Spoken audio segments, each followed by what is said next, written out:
What if someone who barely knew you suddenly understood you more than your own spouse? Claire Parker's life looked perfect from the outside. A cozy 2-story house in Maple Creek, white fence, flower beds, a husband who never forgot to lock the door. But perfection has a strange sound. It's quiet. Too quiet. Claire used to love silence, but lately, it felt like it was swallowing her whole. She'd sit by the window every morning with her coffee, watching couples jog by, laughing, holding hands. Meanwhile, Daniel, her husband of 8 years, would already be halfway through his emails before even saying good morning. The distance between them wasn't made of fights or anger. It was made of absence. No more small jokes, no more shared glances. Daniel had grown into a man of routine. Work, dinner, sleep, repeat. Claire had learned to smile at the right moments, to say it's fine when it wasn't, and to hide her loneliness behind freshly painted nails and well-watered plants. Then, one Tuesday afternoon, she opened the door and saw Ethan, the new grocery delivery guy. Early 20s maybe, a little nervous, polite, the kind who says, "ma'am," even though he doesn't need to. He handed her the bags with a warm grin and said, "Sorry if I'm a bit late." The rain slowed me down. His voice was soft, unhurried, as if time didn't control him yet. Claire smiled back out of politeness, but something about him felt different. Not romantic, not yet, just real. While he unpacked the bags onto her counter, his eyes moved across the room, not judging, just observing. He saw the vase on the table filled with drooping roses. "Those deserved more water," he said quietly. It wasn't flirtation, it was attention. Real attention. The kind Daniel hadn't given in months. She laughed awkwardly. "Yeah, I forgot. They were from last week." Ethan nodded. "They still look good, though. Some things just need a little care." It was such a simple sentence, but it hit deeper than it should have. Claire felt an unexpected sting behind her smile. When was the last time someone had noticed anything about her? Her roses, her mood, her effort. Ethan left soon after, the door closing with that soft sound that lingers longer than you expect. The next morning, she found herself thinking about that line. Some things just need a little care. Not because it was poetic, but because it was true. She glanced at her reflection in the kitchen window. She looked fine, tidy hair, neat clothes, but there was a tiredness around her eyes she hadn't seen before. When Daniel came down for breakfast, she tried something small. "Maybe we should go out this weekend," she said hopefully. He didn't look up. "Can't. Big project launch." Then he kissed her cheek without really touching her and left. The sound of the door closing was sharper than usual. By afternoon, Claire decided to repaint the kitchen. Maybe color could fix what silence couldn't. She ordered new supplies online: brushes, paint cans, tape, and groceries to come the next day. She didn't even realize it was the same delivery slot. Wednesday came with gray skies and thunder. Claire was halfway through painting when the doorbell rang. She opened it, paint on her hands, hair messy, and there he was again. Ethan. His smile was easy, the kind that doesn't force conversation. "Looks like you're redecorating," he said, stepping in carefully. She laughed, brushing a strand of hair off her forehead. "Trying to. It's harder than it looks." He set the boxes down and pointed to a spot near her cheek. "You've got a little blue there." Before she could wipe it, he gently reached out, his thumb brushing the paint away. It was nothing, just a moment. But it made Claire's chest tighten, not because of attraction, but because that single touch carried something she'd been missing: warmth. The kind of kindness that says, "I see you." They talked while he unpacked, about the color she chose, about how painting was supposed to be relaxing but wasn't. She told him she used to love art when she was younger. Ethan smiled, genuinely interested. "You should paint again," he said. "You sound happier when you talk about it." It was strange how easy the conversation felt. With Daniel, every sentence lately felt like walking on glass. With Ethan, it was like breathing. He didn't look at his phone once, didn't rush, didn't interrupt. The sound of Daniel's ringtone suddenly broke the calm. Her heart skipped as she picked it up. "Hey, she said lightly, forcing cheer into her tone. Working late again? He said flatly. There's leftovers, right? Yeah. I'll reheat dinner, she replied, her voice softer now. When she hung up, Ethan had turned away politely, pretending to organize the groceries. He looked at her for a moment and said quietly, You deserve more than reheated anything. Claire didn't know how to respond. No one had spoken to her that honestly in years. For a second, she wanted to say something. Thank you, maybe. But instead, she just nodded, pretending to check the grocery list. As he left, the rain had stopped. She watched from the window as he covered his head with the receipt paper, laughing at himself. There was something so unguarded about that moment, so alive. Claire's heart felt heavy but also awake. That night, she sat at the kitchen table, staring at the wet paint drying on the wall. The blue was softer than she'd imagined, calm, forgiving. Daniel texted, Don't wait up. She typed, Okay, but didn't send it. Instead, she put the phone face down and closed her eyes. For the first time in months, her thoughts weren't about what was missing. They were about what she had just felt, seen, noticed, alive. Ethan had said only a few words, but they echoed in the silence of her perfect house like a heartbeat that refused to fade. She didn't understand it yet, didn't want to. But something inside her had shifted. It wasn't about romance. It wasn't betrayal. It was awakening. A small, trembling realization that she had been asleep in her own life for far too long. When she finally went to bed, Daniel was already asleep, phone on his chest, screen glowing faintly. Claire turned away, eyes open, heart unsettled, because tomorrow, she knew she'd see Ethan again. And this time, something was bound to change. The next delivery would reveal something Claire never intended him to see. A truth her husband had stopped noticing long ago. Can a single glance undo years of silence? The next afternoon came heavy with rain, the kind that painted the streets silver. Claire was finishing the last coat of paint when the familiar doorbell rang. She hesitated before opening it, wiping her hands on her old t-shirt. And there he was again, Ethan, standing with a small smile, his jacket soaked, his hair damp from the storm. Sorry, he said softly. Seems like I always bring the rain, Claire laughed. And for a brief second, it felt like the room brightened. He stepped inside, careful not to drip on the floor, and looked around. The color turned out great, he said. Looks peaceful. It's getting there, she replied, brushing a stray lock of hair away. But before she could hide the smudge on her cheek, Ethan chuckled and pointed. You've got paint again. She sighed, embarrassed. I'm a mess today. He reached out gently, wiped the streak from her face with his thumb, and said, There. Perfect now. For a moment, time froze. The air felt heavier, quieter. Not romantic, just charged with something unspoken.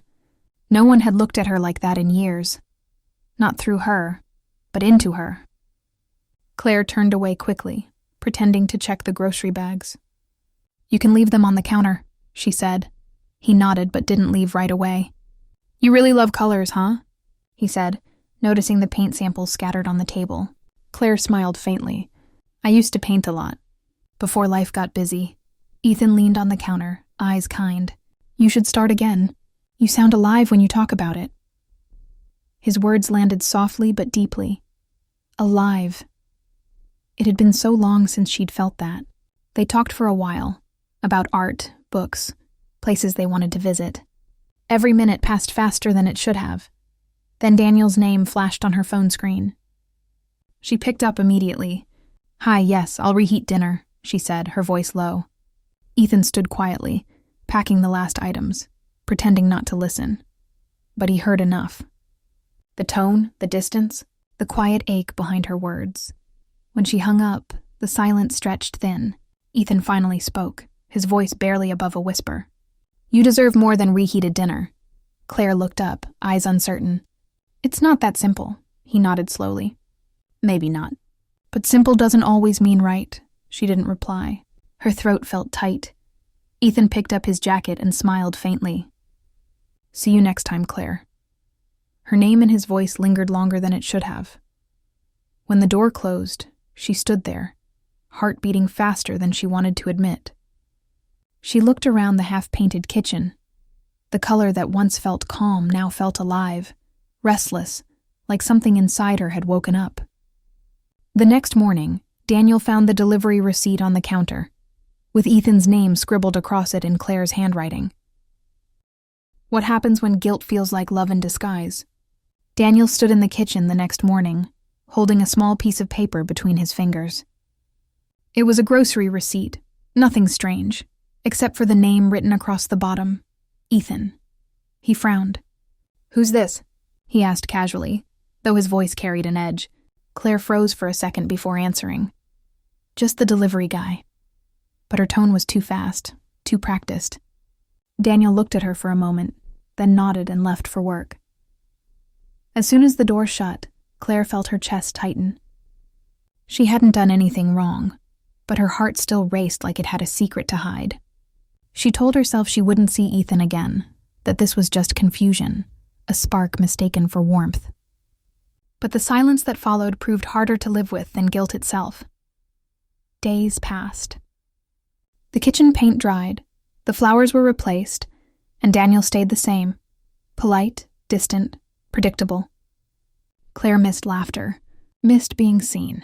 Every sound of a delivery truck outside made her pulse quicken before she'd force herself to look away. Then one Friday evening, as she walked downtown, she saw him, through the cafe window. Ethan sat near the glass, reading the same book she'd once mentioned. She stopped walking, heart thudding. He looked up, and when their eyes met, he smiled. Not surprised, almost like he'd been waiting. She went inside before she could change her mind. "You remembered the book," she said, trying to sound calm. "Of course," he said softly. "You made it sound worth reading." They talked again, about little things, nothing dangerous. But every word carried weight. Ethan wasn't trying to steal her away. He was simply there, listening, caring, reminding her what it felt like to matter. When she mentioned feeling trapped, he didn't offer comfort. He offered truth. "I don't want to ruin anything," he said gently. "But sometimes not ruining yourself means letting go of what's already broken." The words hit her harder than she expected. She looked down, trying to hide the tears that had quietly formed. "You don't know what my life is like," she whispered. He shook his head. "Maybe not, but I know what it looks like when someone forgets how to smile." For a moment, neither spoke. The rain outside pressed softly against the windows, and the cafe lights flickered like old memories. Claire stood up finally, unsure whether she was running from temptation or from truth. That night, she sat at her desk, unable to sleep. She picked up a pen and began to write, not to Ethan but to herself, words she'd never said out loud.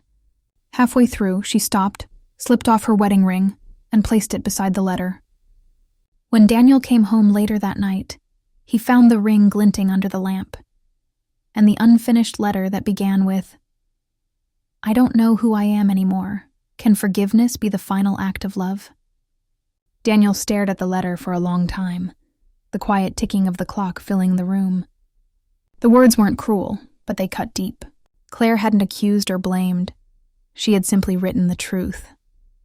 "I feel like a ghost in my own home." When she walked in minutes later, the air turned heavy. Daniel looked up, eyes tired. "Is it him?"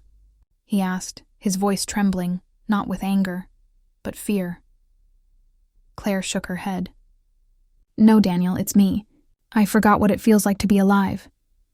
Her words hung between them like fog, soft, but impossible to ignore. He didn't yell. He didn't ask her to stay. He just sat there, realizing how long he'd stopped noticing her heart.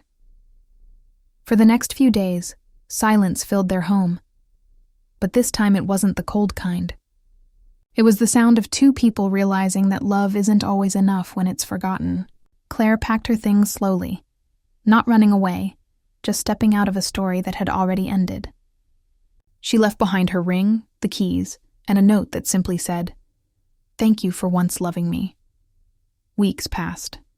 She moved into a small apartment near the community center, surrounded by canvases, paintbrushes, and the faint smell of coffee. She began teaching art classes, helping children mix colors, teaching them that mistakes could turn into beauty. For the first time in years, she woke up with purpose instead of routine.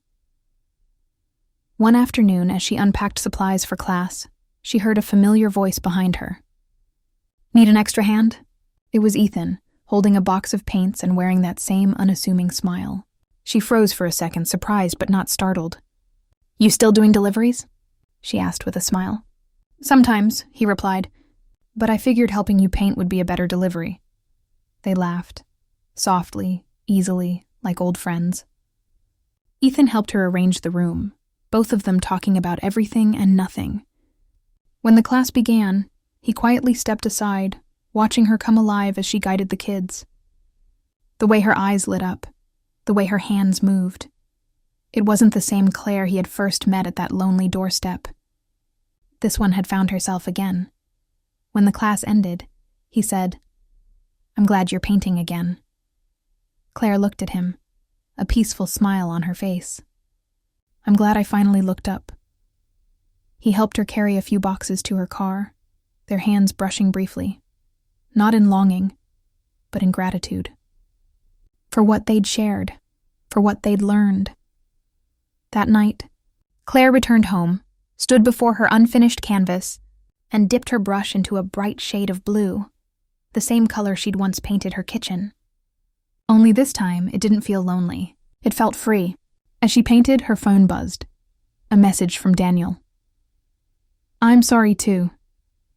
Claire stared at the screen, took a deep breath, and smiled, because this time she didn't need saving. She had already found herself,